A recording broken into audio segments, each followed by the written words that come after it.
Is it time to kickstart or jumpstart your company's revenue by going after commercial customers or getting your B2B business development plan back on track? Whether you're just getting started or going through an overhaul or a complete revamp, here are some things to consider. Running a service business can be hard. It is not unusual for business owners in industries like contracting, home repair, auto repair, business-to-business services like janitorial, IT and accounting, and many others to feel overwhelmed by all the priorities facing them at any given time. Between addressing the needs of the customers, managing the employees, figuring out the financials, and getting processes in place, feeling like you're making significant progress on your business journey can be difficult. Welcome to Service Industry Success, hosted by Brian Harding. Each week, Brian will look at real-world strategies for building the business you are dreaming of, while also sharing tactics to get through some of the most frustrating parts of business ownership with a lot more ease. Let's get started. For a few years now, we haven't had to worry much about getting new business. For most of us, the stress and frustration we felt is much more about keeping up with the record demand we've seen. That's changing for companies and industries, though, over the last certainly few months, if not over a year now. For many companies and industries, as buyer decisions are changing and demand is tapering in some industries and some customer pools. So now might be the time to start firing up that old business development plan, aka our outside sales plan. So when I'm talking about sales in the context of this conversation today, I'm not talking about transaction sales. I'm not talking about estimating, closing the deal. I'm talking about business development, meaning relationship cultivation, outside sales, sending people out to where customers are, knocking on doors, making phone calls, LinkedIn messages. That's the kind of stuff I'm talking about. So when I say sales here, that's the context I mean. I don't mean after we've already made contact with a customer and they call and they want an estimate, sending a salesperson out to close the deal. That's not what I'm talking about. Now, for you, it may be the same people. That's fine. But for the context of this conversation, I'm strictly talking about the activities and actions and expectations and performance for people going out and finding new customers, establishing, nurturing, building relationships with those people so that they will become customers. So for most of us, again, we haven't had to worry about this in a while. Demand was, we saw record demand through 21, 22, 23. Like for most industries, things were just going gangbusters. So if we're looking at, revamping or starting out with a business development plan, we might be a little out of practice or a little rusty. So I'm going to cover some areas where I've personally made plenty of mistakes. And I know where other business owners and sales managers are floundering or have floundered. And I'm going to start with one of the things that I've done, and I think we most often do when, quote unquote, managing our sales team, even if I'm the sales team. Managing ourselves is sometimes harder in this business development, kind of stuff than it is managing somebody else, because we can have higher expectations of somebody else than ourselves, right? But one of the things I've done is taking the ingredients of hope, assumptions, and impatience and mixing them all together to create a perfect recipe for disaster. So let's talk about hope for a second. We hope the salesperson knows what they're doing. We hope they'll get results. We hope they don't need too much training or managing from us. We hope they'll be motivated to work as many hours as it takes to get the job done. We hope they have a great delivery that will wow people into buying from us. We have assumptions. We assume the salesperson has the right message to get sales. After all, they're a salesperson, right? We assume the salesperson knows the sales cycle and the buying process for all of our prospective customers and all the different industries we might go after. We assume the salesperson knows the criteria the buyer will use to make decisions. We assume they know how to spend their precious little time. Wait a second, precious little time? You just said a minute ago that we hope they have and will take all the time it takes to get the sale. But now you're saying, Brian, that they have precious little time. Yes, this contradicts my earlier point that they will work however many hours it takes. But I can tell you personally, I have held on tightly to both these wishes at once. At the same time, wishing they will just work however many hours it takes to get the job done, and also assuming they know how to spend the precious little time they have where our prospects are actually at work. We also assume that they will properly track and record their every action so follow-up almost takes care of itself. and we're expecting rapid results. I mean, how long until this person is quote unquote paying for themselves? It's already been 2 whole months. We're expecting rapid systemization, rapid knowledge accumulation, and rapid results. Did I mention rapid results? Because I don't know if I've been clear about this, but I need the sales I hired you for like last month. That's why I hired you this month, because I need the sales. Like, what are you doing right now? Has the phone ring yet? So this is a position I found myself in more than once. Sometimes as a sales manager who had, or a general manager, where I had my people I reported to breathing down my neck to get more revenue. Like, there's lots of pressure, get more and more and more sales, more sales. And of course, the old saying, crap rolls downhill, right? so, um, so I've been in that situation, and I've been in the role as a business owner, making a huge investment on a business development role to bring in some customers and much needed cash flow. So we have a lot to get to. So where do we start? We'll get to that in a minute. First, I want you to know, if you want help getting your B2B or business development program going, or want to make what you have more productive, I invite you to come check out my group called Business Tips, which stands for Business Tactics and Immediate Problem Solving. For less than $100 a month and only 2 Zoom calls per month to attend, you'll have a place to get immediate answers to questions you have and to shorten the learning curve from the experience of other business owners. It's an ideal place to work through the challenges you're facing with properly allocating your salesperson's time, or your own if you're the one out beating the bush, creating and improving your compelling message, learning your buyer's decision-making process and criteria, tracking and reviewing sales activities, managing your business development team, and any other related challenges you have. Plus, you'll learn tips and tricks I've picked up over the years from personally generating over $40 million in revenue. That's not a mistake. I've actually personally brought in over $40 million in revenue from business development activities of my own as an employee, as a business and a business owner, and another $40 million of managing people in those roles as an employee and as a business owner. So to join, just go to joinbusinesstips.com. That's joinbusinesstips.com. It's a great place to go over the exact stuff we're talking about in this episode.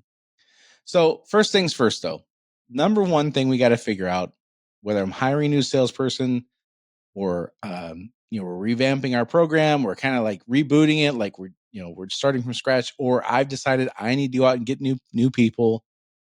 The first thing I got to figure out, who am I going after? Yes, I realize we want it all, but for now, where do we want to start? What are the top industries we want to target?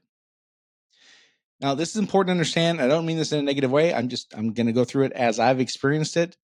Many times when we start out targeting new industries, or we want to grow our business and we're going to start putting renewed effort in, or we're going to hire somebody to put effort in to do this business development stuff, many times we have a major ignorance tax to pay, meaning we have to learn a lot about who the buyer is, how they make decisions, when they make decisions, the process they follow, etc. The more industries we take on at once, the longer it will take to get any traction in any one of them. I look at this kind of like learning a foreign language, which it kind of is. Each industry has its own language.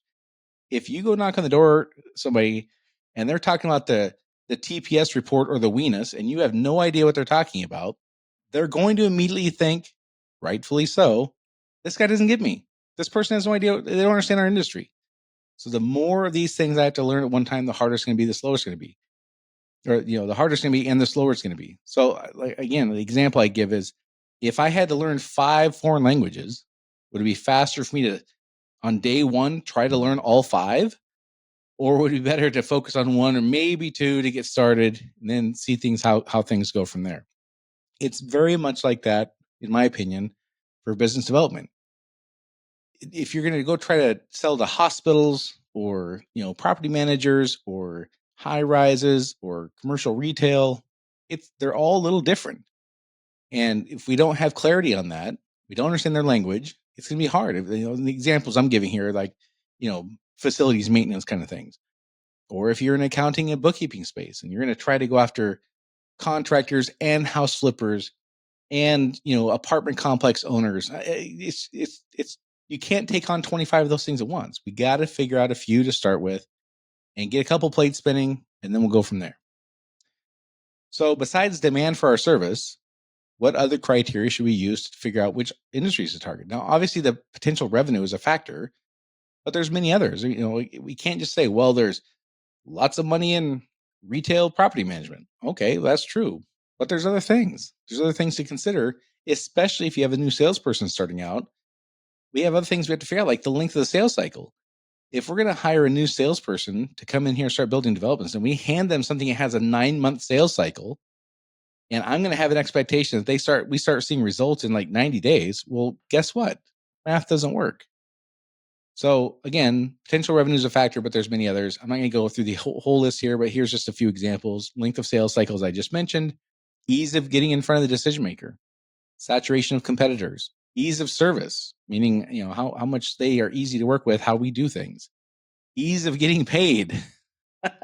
Let's not forget this, and this is something we often assume people pay their bills until they don't. And some industries are really good at this, and some are horrible. And the more we know about that up front, the better. We also must consider how much of our time we're going to spend going after small, easy to reach targets versus how much time we're going to spend going after, whales. Easy to reach is faster, but there's generally less revenue potential over the course of years.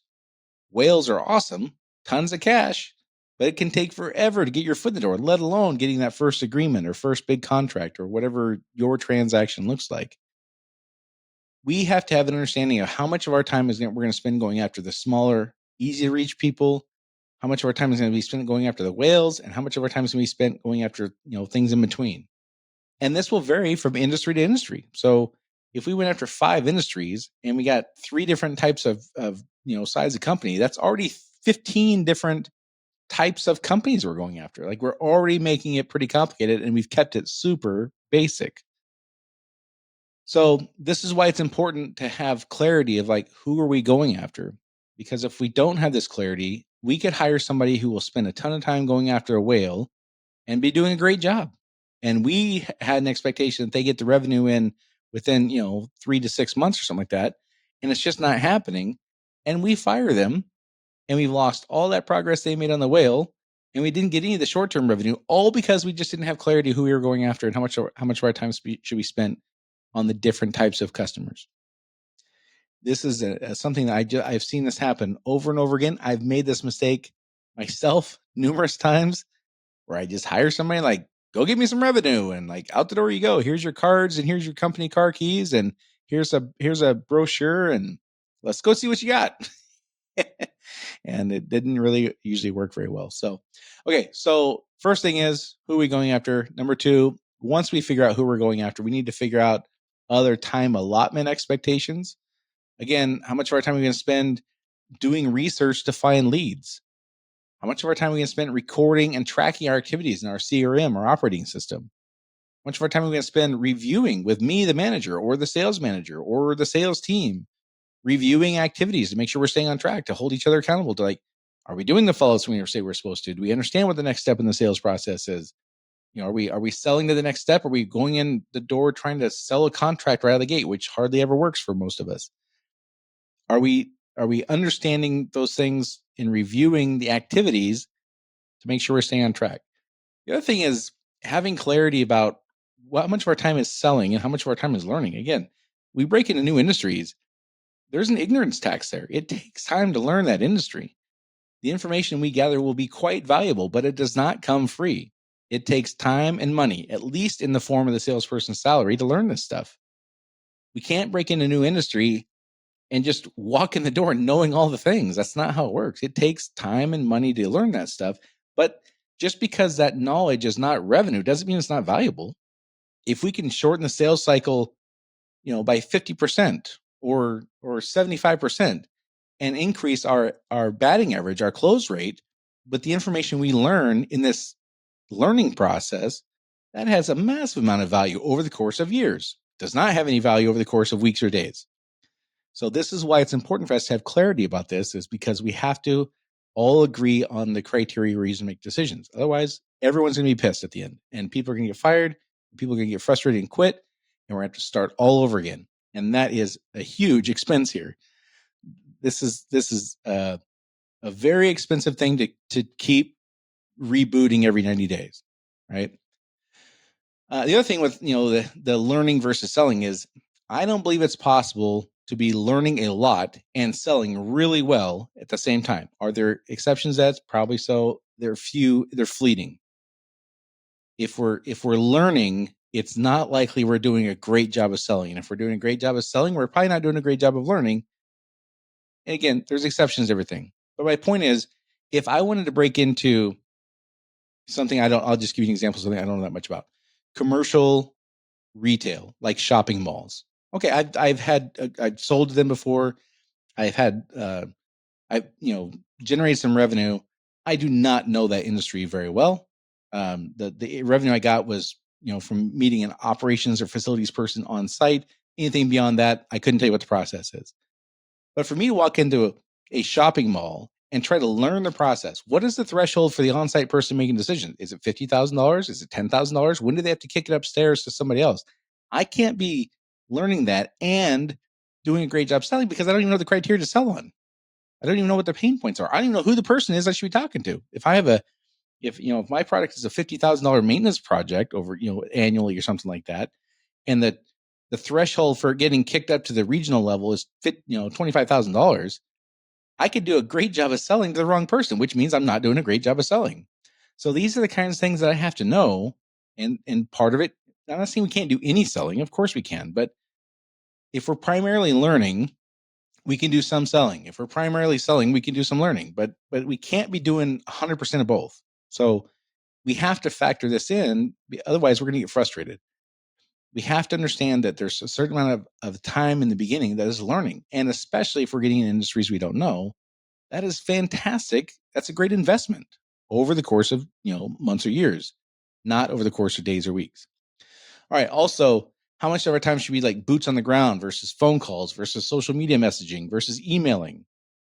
How much is new contacts versus follow-up activities? Like when you start parsing out, like what is a 50-hour week supposed to look like? And you start putting time in all these little buckets, it doesn't take long to realize, wait a second here, this 50-hour week's quote unquote sales job. There's a whole lot of other stuff that's going on. And that's 100% true, which is why we need that clarity.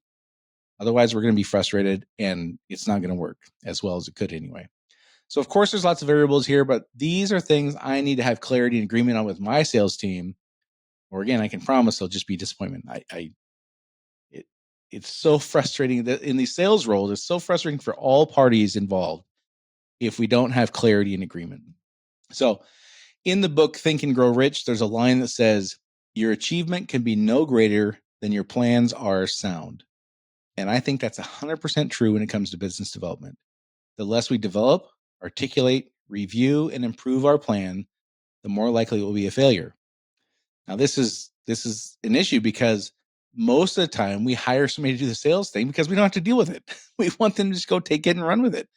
And I get that. I've been there. And it doesn't take 20 hours a week to manage this role, but it does take the time to develop clarity. Who are we going after? How much of our time is spent on what kind of activities? How much of our time is spent going after small, medium versus large? Simple stuff like that. It's an hour conversation and, a reminder once in a while. But we have to take the time to get clarity in this stuff. The more we have clarity and agreement between me and the salesperson and indicators to show that we're on the right track or not, besides just revenue and sales, the more likely my business development program was going to work. So for many people, a great place to start is just getting clarity about who we're targeting, and how much of our time should be spent over the course of a day, week, or month in those various activities, split up amongst those. Again, these are examples, and it's not an all-inclusive list for sure, but these are the kinds of things I want to start with. Reminder, you can go to joinbusinesstips.com to get immediate help with launching or rebooting your B2B or business development plan. Someone who's been there. And not only am I there, but other folks who are doing the same thing are there. So if you have any questions, you can reach out to me. I'm easy to get a hold of. And as always, if you find the information I share helpful, please share the podcast with a friend or colleague you think could benefit. And of course, public sharing is also appreciated too. And that's it for this week, and I'll talk to you all next week.